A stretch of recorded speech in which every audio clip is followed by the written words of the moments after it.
प्राचीन भारतीय कथाएं केवल मनोरंजन के लिए नहीं होती, बल्कि वे जीवन के ऐसे संदेश देती हैं जो हमें सही और गलत का बोध कराती हैं। सिंधु नदी के किनारे बसा था वीरपुर, एक ऐसा नगर जो अपनी बहादुरी, न्यायप्रियता और परोपकार के लिए प्रसिद्ध था। यहाँ का राजा वीरेंद्र एक न्यायप्रिय और दयालु शासक था। उनके दरबार में हमेशा विद्वान, साधु और योद्धा उपस्थित रहते थे। इसी नगर में रहता था अर्जुन नामक एक युवा योद्धा, शारीरिक रूप से मजबूत, निडर और सभी का आदर्श। परंतु उसके हृदय में धीरे धीरे अहंकार का बीज अंकुरित होने लगा। अर्जुन सोचता था कि वह वीरपुर का सबसे शक्तिशाली योद्धा है और उसके समान कोई नहीं। इस अहंकार ने धीरे धीरे उसके मित्रों और नगरवासियों के साथ संबंधों में दूरी पैदा कर दी। एक दिन एक वृद्ध साधु वीरपुर पहुंचे। उनके वस्त्र फटे हुए थे और हाथ में लकड़ी की लाठी थी। उनकी आंखों में ज्ञान की चमक थी। उन्होंने अर्जुन से कहा, सशक्त होना महान है युवा योद्धा, पर अहंकार सबसे बड़े दिल को भी नष्ट कर सकता है। अर्जुन ने इस बात को अनसुना कर दिया।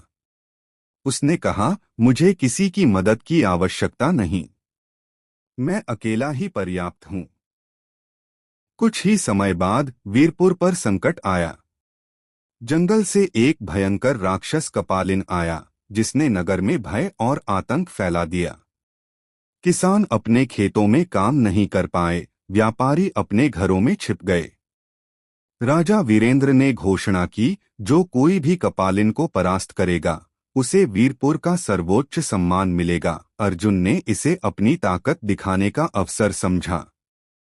अर्जुन के मित्र विक्रम और देवकी उसे चेतावनी देने आए, अर्जुन अकेले मत जाओ, योजना बनाओ। पर अर्जुन अहंकार में अंधा उन्हें अनसुना कर गया। जंगल के मध्य में अर्जुन कपालिन का सामना करता है।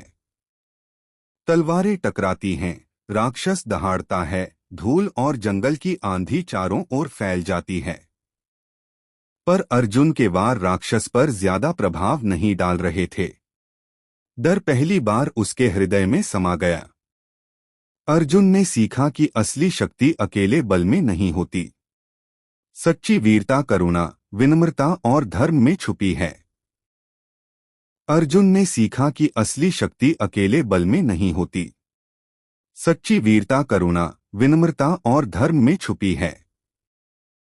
सबकी मदद से कपालिन परास्त हो गया। नगरवासियों ने अर्जुन की बहादुरी ही नहीं, बल्कि उसकी विनम्रता और सहयोग की भी प्रशंसा की। वीरपुर फिर से शांति और समृद्धि का प्रतीक बन गया।